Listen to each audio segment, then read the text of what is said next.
মিডিয়ার কাজ কি? আমি যদি বলি যে এখানে বৃষ্টি হচ্ছে আর উনি যদি বলেন এখানে বৃষ্টি হচ্ছে না, আপনার কাজ হচ্ছে বাইরে তাকায় দেখা যে বৃষ্টি হচ্ছে কি হচ্ছে না। আপনার কাজ এটা বলা না যে অমুক বলেছে বৃষ্টি হচ্ছে এবং অমুক বলেছে বৃষ্টি হচ্ছে না। নীলক্ষেতে ব্যালট পেপারে যে অভিযোগ করা হয়েছে তাই নিয়ে এখন পর্যন্ত কোনো তদন্তমূলক রিপোর্ট হয় নাই কেন? এটা তো প্রত্যক্ষ প্রমাণ পাওয়া গেছে। যারা নির্বাচন নিয়ে যৌক্তিক প্রশ্ন তুলেছেন তাদেরকে বারবার করে হয়রানি করার চেষ্টা করা হয়েছে এবং তাদেরকে মিডিয়া ফ্রেমিং করা হয়েছে। আপনি যদি জামাতের কাজ করতে চান, আপনি প্রকাশ্য ঘোষণা দেন আপনি জামাত, ঘোষণা দিয়ে আপনি তার কাজ করেন, কোনো সমস্যা নেই। আমরা প্রত্যক্ষ শত্রুকে সম্মান করি। 32,000 ভোট পড়তে হলে পার কেন্দ্রে যতগুলো ভোট পড়তে হয়, আমরা আমাদের একটা ভোট দিতে যতক্ষণ সময় লাগে তার ভিত্তিতে আমাদের যে মেন্টাল ম্যাথ তা বলছে এতগুলা ভোট এই কেন্দ্রগুলিতে পড়া সম্ভব না।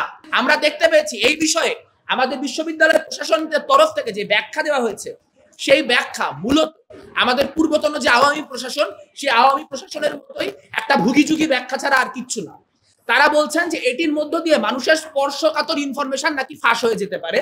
এই জন্য স্পর্শকাতর ইনফরমেশন ফাঁস হওয়ার প্রিভেন্ট করার জন্য তারা যেই প্রার্থীরা ভোট দিতে গিয়ে যেই আপনার প্রার্থীরা এই নিয়ে প্রশ্ন তুলেছেন সেই প্যানেলগুলিকে এটি দেখাতে আগ্রহী নয়।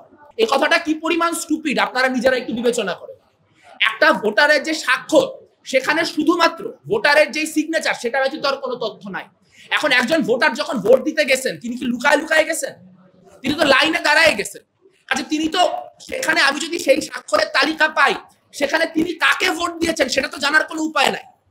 আলাদা একটা পেপারে তার স্বাক্ষর গ্রহণ করা হয়েছে। কিন্তু যদি স্বাক্ষরকৃত ভোটারের লিস্টটা আমরা পাই তাহলে এই যে 32,000-এর সংখ্যা, এই 32,000-এর সংখ্যার কোনো গরমিল আছে কিনা সেটা সারা জীবনের জন্য নিরূপণ করে ফেলা সম্ভব।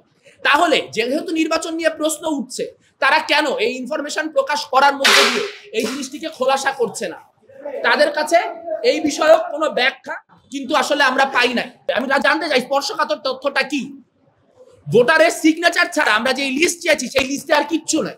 কাজে সেই লিস্ট প্রকাশ করা হলে আসলে ক্রাইসিসটি কোথায়? দ্বিতীয় গুরুত্বপূর্ণ প্রশ্ন, যে কথাটা আসলে মিডিয়াকে সরাসরি বলতে চাই, একটি পার্টিকুলার মিডিয়া আমরা এখানে আজকে দেখতে পাচ্ছি না, আমরা মানে আমার ক্যামেরাগুলোতে আমরা দেখতে পাচ্ছি না, তারা মানে মিডিয়াগুলি একটি ন্যারেটিভ স্ট্যাবলিশ করার চেষ্টা করছেন। আমরা দেখতে পেয়েছি নির্বাচনের সময় যারা নির্বাচন নিয়ে যৌক্তিক প্রশ্ন তুলেছেন তাদেরকে বারবার করে হয়রানি করার চেষ্টা করা হয়েছে এবং তাদেরকে মিডিয়া ফ্রেমিং করা হয়েছে যে তারা নির্বাচন বানচাল করার চেষ্টা করছে। এখন যদি নির্বাচন বানচাল করার বা একটা অস্থিতিশীল পরিস্থিতি সৃষ্টি করার কোনো প্যানেলের আকাঙ্ক্ষা থাকতো তাহলে নির্বাচনের পরের দিন মানুষ জমায়েত সৃষ্টি করতো, মানে একটা বাজে পরিস্থিতি সৃষ্টি করতো, কিন্তু তা তো কেউ করে নাই। সবাই নিয়মতান্ত্রিক উপায়ে কাজগুলি করতেছে এবং এখানে অনেক সফট প্রপাগ্যান্ডা হচ্ছে। আমি নাম নিয়ে বলবো, ডিবিসি নামে একটা চ্যানেল আছে।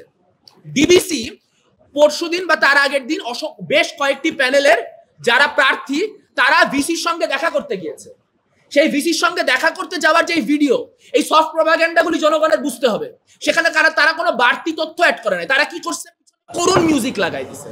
কেন করুণ মিউজিক লাগাই দিছে? এটা হচ্ছে ন্যারেটিভ যে আহারে এরা হেরে গেছে, এরা পরাজিত, এখন এরা মনের কষ্টে ভিসির এখানে আসছে। সো আপনি যদি জামাতের কাজ করতে চান, আপনি প্রকাশ্য ঘোষণা দেন আপনি জামাত, ঘোষণা দিয়ে আপনি তার কাজ করেন, কোনো সমস্যা নেই।